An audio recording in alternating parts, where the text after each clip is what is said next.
உங்களுக்கு பிடிச்சலாம் சப்ஸ்கிரைப் பண்ணுங்க, பெல் பட்டனை ஹிட் பண்ணுங்க. வணக்கம், வெல்கம் டு ஆல். இன்றைக்கி நம்ம ரெசிபி வீடியோ எதுவும் பார்க்க போகிறதில்ல, ஒரு சின்ன டிப்ஸ் தான் பார்க்க போகிறோம். அது என்னென்னா, நாங்கள் அடிக்கடி எல்லார் வீட்லேயும் பொரி வாங்குவோம். அது வதன்னு போயிடும், அதை தூக்கி போட்டுருவோம், வேஸ்ட்டாக போயிடும்.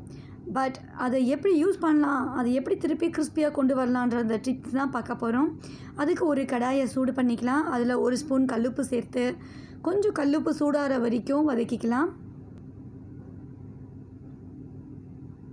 கல்லுப்பில் கொஞ்சம் ஈரம் இருக்கும் இல்லையா, அந்த ஈரம் போகிற வரைக்கும் வதக்கிக்கலாம். ஒரு 10 செகண்ட் டு 20 செகண்ட் வதக்கினா போதும். வதக்கிட்டு நமத்து போன பொரியை அதுக்குள்ளே கொட்டிக்கோங்க.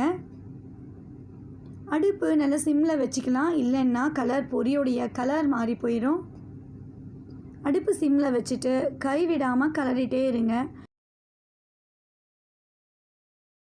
அடுப்பை நல்லா சிம்மில் வச்சு கைவிடாமல் கிளறிட்டே இருக்கேன். நீங்கள் அடுப்பை மீடியம் ஃப்ளேமில் வச்சிங்கன்னா கொஞ்சம் பொரி கருகி போகிறதுக்கு வாய்ப்புகள் அதிகம். நடுவில் நான் செக் பண்ணி பார்த்தேன், இன்னும் கிறிஸ்பி ஆகலை.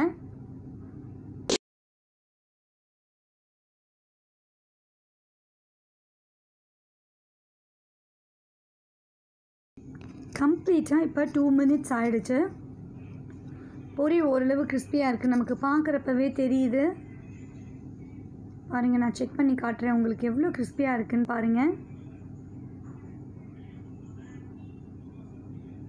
வாவ், ரொம்ப கிறிஸ்பியாக வந்துருச்சு பாருங்கள். லைட்டாக அந்த கல்லுப்போட டேஸ்ட் இதில் இறங்கி சுட சுட பொரி சாப்பிட்றதுக்கே ரொம்ப சூப்பராக இருந்தது. இதை கொஞ்சம் பிரித்து எடுக்கிறப்ப கேர்ஃபுல்லாக எடுத்துக்கணும், இல்லைன்னா கல்லுப்பு கலந்துடும். கொஞ்சம் குலுக்கி விட்டு அந்த ஓட்டைக்கரண்டி வச்சே மெதுவாக மேலோட்டமாக எடுத்துக்கணும். பாருங்கள், இந்த மாதிரி தட்டி கொஞ்சம் கொஞ்சமாக எடுத்துக்கணும்.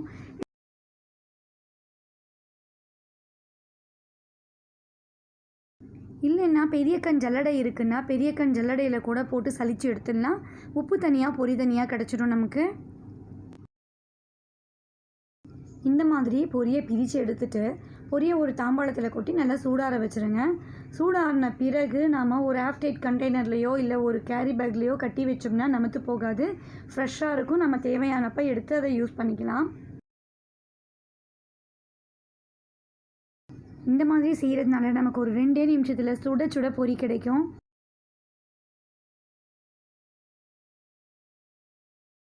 பாருங்கள், நான் எல்லா பொரியும் இந்த மாதிரி பிரித்து எடுத்துட்டேன். இந்த பொரி நல்லா சூடு ஆறுனதும் ஏர்டைட் கண்டெய்னருக்கு மாற்றிடுவேன்.